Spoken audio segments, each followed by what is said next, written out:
मित्रांनो, भाजपच्या केंद्रातील नेतृत्वावर राज ठाकरे यांचा थेट हल्ला. सत्तेचा माज आला आहे या वक्तव्याने राजकीय वातावरण तापले. नेमकी राज ठाकरे काय म्हणालेत जाणून घेऊयात आजच्या व्हिडिओच्या माध्यमातून. तर मित्रांनो, मुंबईतील सुरू असलेल्या पावसामुळे अनेक ठिकाणी रस्ते जलमय झालेत. ठिकठिकाणी पाणी साचले गेले तर काही ठिकाणी झाडं पडल्याच्या घटना घडल्या. चेंबूरमध्ये 29 जून रोजी शाळेच्या बसवर झाड कोसळून 11 वर्षाच्या मुलाचा मृत्यू झाला.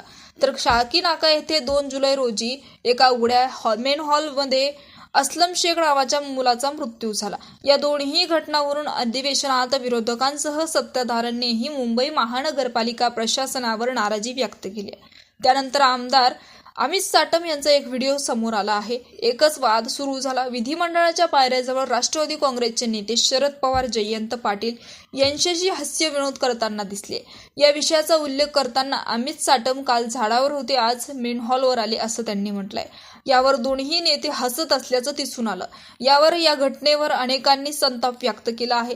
आता मनसे अध्यक्ष राज ठाकरे यांनी देखील थेट मुख्यमंत्री देवेंद्र फडणवीस यांच्याकडे फेसबुकवर पोस्ट लिहत कारवाई करण्याची मागणी केली आहे. राज ठाकरे यांनी पोस्टमध्ये लिहिले की भारतीय जनता पक्षाच्या केंद्रातील लोकांना सत्तेचा माज आहे.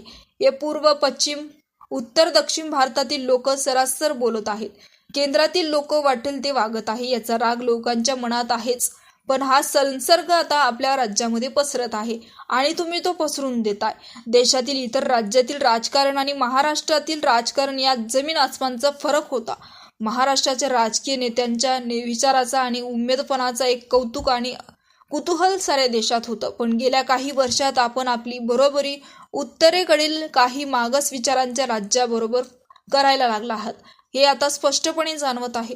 पुढे ते म्हणाले, तुमचा एक आमदार आणि पदाधिकारी लोकांच्या मृत्यूवर फिदाफिद हसत आहे आणि त्यावर ते बोलत देखील नाही असं त्यांनी म्हटलं होतं. तर मित्रांनो, याविषयी तुमचं मत नक्कीच कमेंट बॉक्समध्ये कळवा आणि चॅनलला नक्कीच सबस्क्राईब करा.